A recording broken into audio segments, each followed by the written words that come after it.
हमारे घर में ऐसी लक्ष्मी आए जिससे नारायण का प्रसाद प्राप्त हो। जैसे माँ प्रसन्न होती है तो पिता को हमारे साथ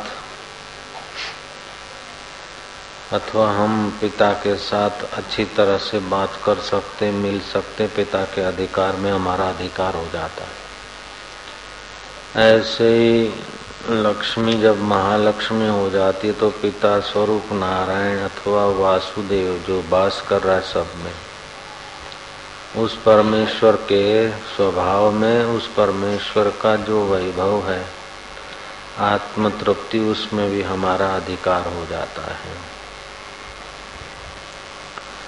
श्री सूक्त में महालक्ष्मी का मंत्र आता है, गायत्री है महालक्ष्मी, लक्ष्मी गायत्री है। आज के दिन वो लक्ष्मी गायत्री का उच्चारण आप लोग कर भी सकते हैं और उससे इस उच्चारण, इस गायत्री से लक्ष्मी का पूजन भी कर सकते हैं। श्री सूक्त। ओम महालक्ष्मी च विद्महे, ओम महालक्ष्मी च विद्महे, ओम महालक्ष्मी च विद्महे, ओम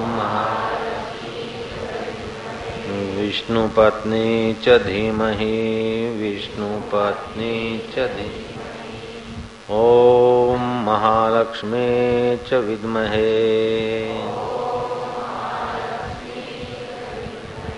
ओम महालक्ष्मी च विद्महे, विष्णुपत्नी च धीमहि, विष्णुपत्नी च धीमहि, तन्नो लक्ष्मी प्रचोदयात्, तन्नो लक्ष्मी, तन्नो लक्ष्मी प्रचोदयात्। महालक्ष्मी को मैं जानता हूँ, विष्णु पत्नी का ध्यान धरता हूँ। वह लक्ष्मी मेरे मन में बुद्धि को प्रेरणा देवे। जो पाप ताप से कमाया जाए उसे वित्त कहते हैं, जे विताड़े ते वित्त। जो थोड़ा संयम सदाचार धर्म का ख्याल रख के कमाया जाए वो धन।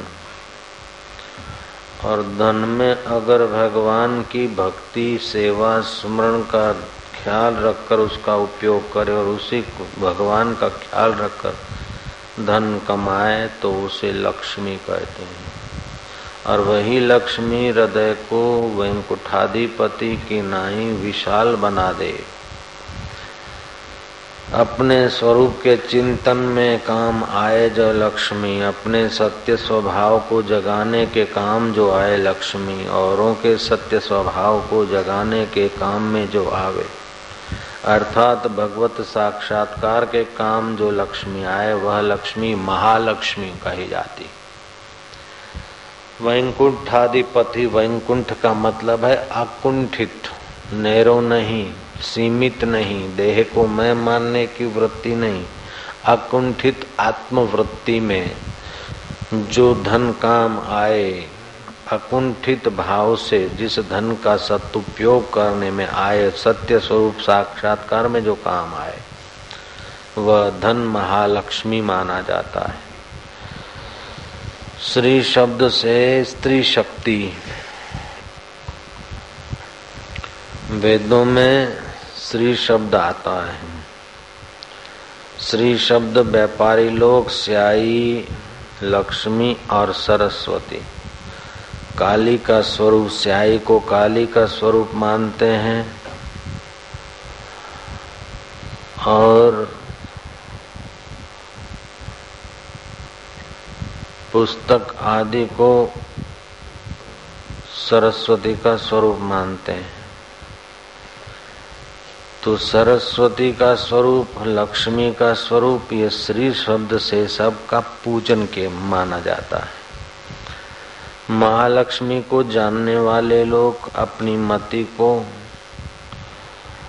उस महान तत्व में लगाने में सफल हो जाते हैं। ऋग्वेद में 9 बार परधि शब्द आता है। परधि शब्द समृद्धि की देवी। रामायण में अयोध्या कांड में पद्मश्री नाम आता है। महाभारत में पद्म रूपाश्री आता है, अर्थात श्री माना भगवान की आह्लादनी शक्ति। भगवान की आह्लादनी शक्ति व महामाया कहो। उस महामाया रूपी लक्ष्मी का पूजन, रुपया लक्ष्मी का प्रतीक माना जाता है। तो चांदी का रुपया, सिक्का आदि का पूजन होता ही लक्ष्मी का पूजन है। चौपड़े का पूजन ये सरस्वती का पूजन है और स्याही कलम का आदर ये महाकाली का प्रतीक माना जाता है। रुपयों को अभी धन मानते हैं। पहले के जमाने में गऊ को धन मानते थे। जिसके पास गौएं ज्यादा है वो ज्यादा धनवान। काली चौदस के दिन अड़द के बड़े और खीर आदि खाया जाता है और चौराहे पर भी रखा जाता है। अर्थात जो अनजाने जाने जीव जंतु प्राणी हैं वे भी पुष्ट रहें, हमारे हृदय की औदार्यता हो।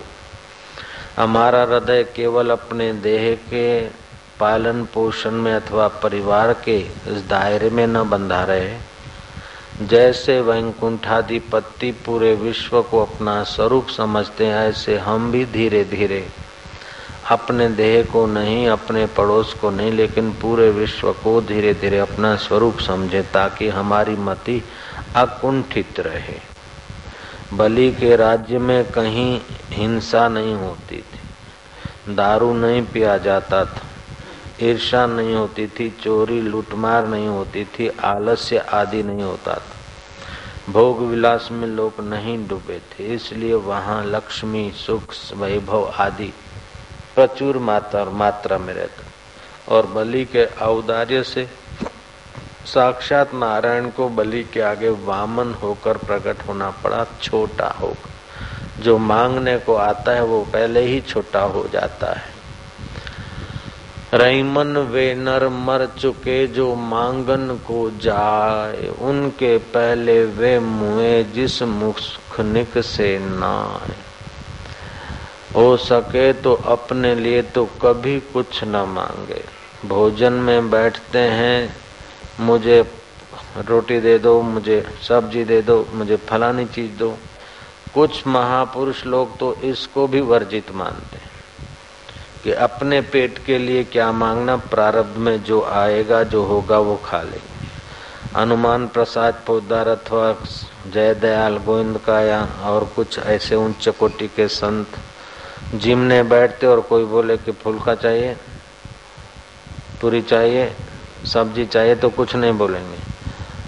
अगर रख दिया तो खा लेंगे और नहीं चाहिए तो ना बोल देंगे, लेकिन ये चाहिए ऐसा नहीं बोलेंगे। तो अपने सुख के लिए जिसको मांग नहीं है, और को सुख देने में, मान देने में, अपने मान की जिसको चाह नहीं है, अपने सुख की जिसको चाह नहीं है, ऐसे आदमी का अंतःकरण मति श्री के प्रसाद से शीघ्र पावन हो जाती है। तो ऋग्वेद में 9 बार परधि शब्द समृद्धि की देवी का वाचक है।